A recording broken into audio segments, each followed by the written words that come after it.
దసరా పండగ అంటేనే సరదా పండగ. జనరల్‌గా రైతులు వాళ్ళ వ్యవసాయ పనులన్నీ అయిపోయిన తర్వాత కొంచెం ఆయుధాలను ఆయిల్ అయి పెట్టేసి జాగ్రత్తగా రంగులేసి దాచిపెట్టుకునే పండగనమాట. ఆయుధ పూజ చేస్తారు ఈరోజు.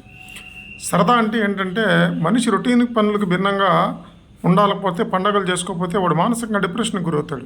అందుకని అప్పుడప్పుడు సంక్రాంతి అని, దసరా అని, వినాయక చవితిని ఇలాంటి పండగలు పెట్టారు మన సంప్రదాయాలు. ఇలాంటి రోజున కుటుంబ సభ్యులతో సరదాగా గడపడం, చుట్టాలు, బంధువులు రావడం, స్నేహితులతో కలిసి ఆటపాటలు చేయడం, అలా చేయడం వల్ల మనసు రిఫ్రెష్ అయిద్దనమాట. కాబట్టి ప్రతి ఒక్కరూ పండగను సెలబ్రేట్ చేయండి. రోజు ఉండే టెన్షన్‌లన్నీ ఎప్పుడు ఉంటాయి వాటన్నిటిని పక్కన పెట్టి పిల్లలతో, కుటుంబ సభ్యులతో, స్నేహితులతో సరదాగా గారెలు, బూరెలు, పాయసాలు వండుకొని హ్యాపీగా ఎంజాయ్ చేయండి. మిగతా విషయాలన్నీ పక్కన పెడితే బాగుంటుంది. ఇలా కనుక మధ్య మధ్యలో బ్రేకులు తీసుకోకపోతే మనం కొంచెం స్ట్రెస్‌కి గురవుతాం. కాబట్టి ఈరోజు సెలబ్రేట్ చేసుకోండి. చిన్న చిన్న విషయాలను అని తోసిపుచ్చమాకండి.